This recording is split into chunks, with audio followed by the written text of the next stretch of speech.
McLaren fala abertamente em ordens de equipe para ajudar Lando Norris na luta pelo campeonato. Demorou, né? Depois de Newey, Aston Martin parte atrás de Max Verstappen, que não nega vestir verde no futuro. Alonso dá a dica e diz que a partir de 2026 pode correr no WEC. Red Bull aciona modo pânico e prepara a pesada atualização para o carro que virá em Austin. Até lá, limitação de danos. Fórmula 1 BR em compasso de espera e o contrato de Gabriel Bortoleto. Sai ou não sai? Quinta-feira, 12 de setembro de 2024, 10 dias ainda para acabar o inverno. Enquanto isso, vamos levando por aí clima de inferno. Senta aí então pra gente falar de tudo.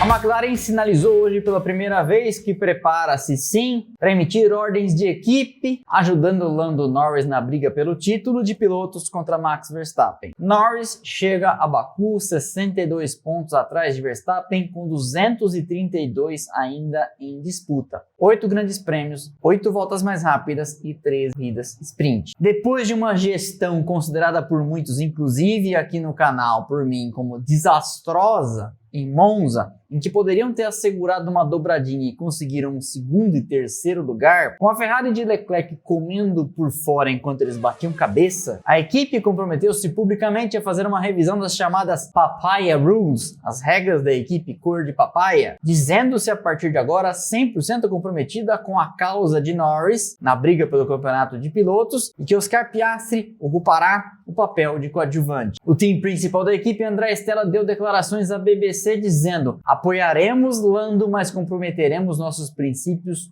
o mínimo possível. O que não queremos, ainda dizendo Stella, é ver uma situação em que os dois carros entram em primeiro e segundo na chicane em Monza e saem em primeiro e terceiro. E eu acrescento, e cruzam a linha de chegada em segundo e terceiro. Comentei extensamente isso na live de domingo pós-Grande Prêmio de Monza, 2 semanas atrás, que a McLaren tinha tudo para gerir melhor aquela corrida, segurando Piastri atrás de Norris, mandando o carro da frente abrir diferença para não estar suscetível a undercuts dos adversários e deixando Piastri, sim, com a tarefa mais pesada de defender a dobradinha da equipe, mas enfim, garantindo a vitória do carro da frente. A equipe foi purista, deixou os dois resolverem na pista, até rimou. Mas, num universo em que a Ferrari, a Mercedes, a Aston Martin e a Red Bull não fazem isso, ela fica correndo sério risco de fazer papel de palhaça, como fez. Na semana de confirmação de Adrian Newey na Aston Martin a partir do primeiro trimestre de 2025, Max Verstappen, em entrevista hoje, negou-se a descartar a possibilidade de vestir verde no futuro. Depois da confirmação da notícia, com todo mundo digerindo os acontecimentos, é a reação natural pensar: e agora? E agora, a Aston Martin reportadamente já está indo atrás de Max Verstappen. E não estará sozinha nessa luta, já que a Mercedes disse aos quatro ventos que procura um substituto de peso para uma vaga de Lewis Hamilton que ficou em aberto. E você poderá me dizer, ficou em aberto, mas e o Antonelli não vai para essa vaga? Mas eu digo, essa figura de referência, multicampeão e etc, ficou em aberto, porque agora ela tem o Russell e um novato. O team principal da Aston Martin, Mark Crack, foi perguntado hoje e disse com todas as letras: nossa porta sempre estará aberta para Max Verstappen. Quanto à possibilidade de seguir Adrian Newey em direção à equipe que tem sede em Silverstone, Verstappen respondeu, e aqui literalmente o que ele disse: no momento tenho outras preocupações com que prestar atenção e nas quais estou trabalhando, portanto talvez pense nisso no futuro, não agora. Inclusive aproveito para já responder uma pergunta que vou até editar em formato shorts e publicar. Adrian Newey pode trabalhar no carro da Aston Martin do ano que vem? Resposta: não, pelo menos não na sua concepção. Ele trabalha para a Red Bull até dia 31 de março de 2025. Sob contrato está proibido de trabalhar para a Aston Martin e alguém pode perguntar, mas quem controla isso? Então, não há regulamento sobre isso porque é uma questão entre particulares. Newey, Red Bull. Mas ele tem que cumprir esse período de licença chamada Gardening Leave para não levar segredos recentes do carro da Red Bull para a Aston Martin. Não cabe à FIA fiscalizar isso, mas se essa fofoca vazar por aí, pode dar processo judicial, podemos ter indenizações milionárias, além do vexame. Já conversei com gente de dentro da Fórmula 1 perguntando detalhes sobre isso e o princípio é sempre de não queremos que ninguém descubra, então ninguém faz. Afinal de contas, a Fórmula 1 é uma sociedadezinha pequena, 10, 15 mil pessoas, uma cidade minúscula em que todo mundo conhece todo mundo e se encontra por aí. Se o Newey vai dar pitaco ou não no carro de 2025, ele poderá fazer quando o carro já estiver pronto. Afinal de contas, ele chega na equipe dia 1º de abril. Até lá, ele fica na Red Bull cuidando do RB17,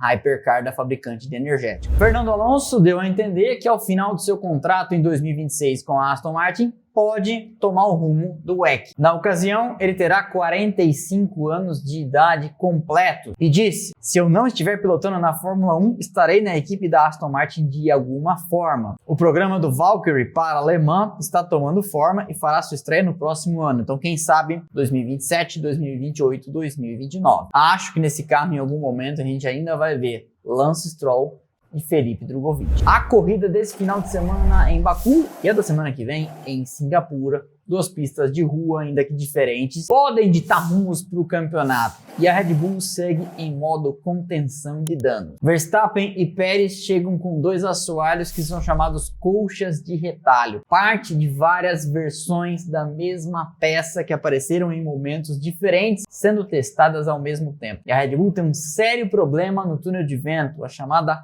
correlação, que é basicamente a diferença entre o que está sendo percebido na pista, no mundo real, e nos exames e testes no túnel de vento. Essa correlação está descalibrada, então o que eles testam aqui não produz o efeito esperado na pista porque as medições estão distorcidas. Isso é um problema sério, diversas equipes já tiveram esse tipo de problema no passado e o túnel de vento da Red Bull é um dos mais antigos da Fórmula 1, pertenceu à RAF, Royal Air Force. O time liderado agora por Pierre Vachey promete atualizações importantes para o carro, mas que chegarão só em Austin, depois dessa mini pausa que teremos da Fórmula 1 depois do Grande Prêmio de Singapura. Tá sabendo, né? Teremos 2 finais de semana sem Fórmula 1. 2 não, 3 finais de semana. E o Bortoleto? Você deve ter começado o vídeo perguntando. Vamos aqui a um extrato do que a gente apurou com diversos telefonemas, com gente bem informada. Tudo indica que vai rolar. Até domingo não tínhamos nada assinado. Essa é uma informação importante em primeira mão. A situação, entretanto, pende de um detalhe. Com a Sauber está tudo certo, mas a McLaren tem apresentado algumas exigências. Por quê? Porque pode precisar de Bortoleto antes do que a Sauber gostaria de ter de cedê-lo de volta. Se você está caindo aqui de paraquedas nesse canal agora e não sabe, ao começo, Gabriel Bortoleto, piloto brasileiro de Fórmula 2, faz parte da academia de pilotos da McLaren. Portanto,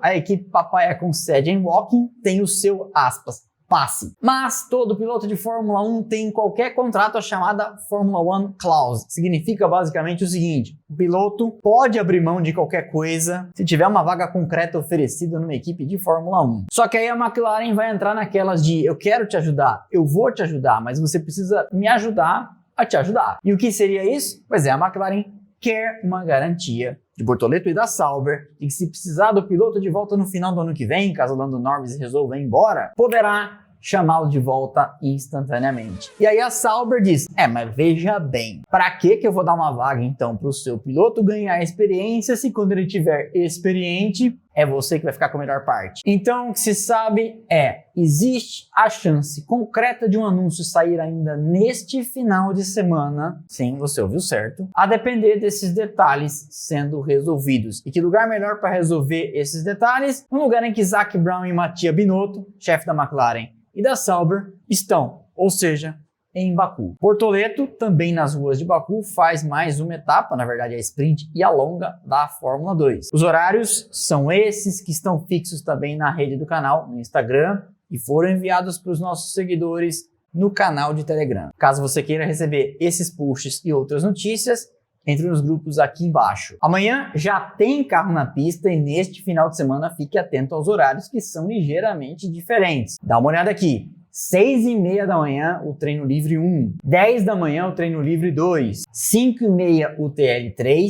9 da manhã, a classificação e o Grande Prêmio do Azerbaijão é às 8. Então fique ligado, se acordar 15 para as 10 achando que vai ver a corrida, vai pegar talvez com sorte o pódio. Acaba a corrida, você sabe, eu venho aqui com um shorts em 60 segundos comentando do resultado e vejo vocês às 18 horas para nossa live. Para responder suas perguntas, seus superchats, falar as pataquadas de sempre, muito divertido como de costume. Nessa semana, terça-feira, um episódio temático, já que temos Rock in Rio a partir de hoje à noite ou amanhã. Não sei, acho que é hoje à noite. Rock and Race, os cruzamentos do rock and roll com a Fórmula 1. Pilotos que queriam ser roqueiros, roqueiros que tornaram-se pilotos. Você sabia, por exemplo, que o baterista do ABBA já andou de Fórmula 1 e marcou até ponto nos anos 80? Pois é. Vale conferir, o link está na descrição. Na quarta-feira, também conhecido como ontem, a pequena grande história da pane seca de Jack Brabham no Grande Prêmio de Pescara de 1957, em que ele ficou sem combustível numa volta que tinha 25 km de extensão e parou num posto na beira da estrada, sendo para isso ajudado pelos torcedores para encher o tanque, senão não ia conseguir terminar. Eu vejo vocês aqui então ao longo do final de semana. Amanhã tem vídeo comentando das notícias, possivelmente algum anúncio muito importante,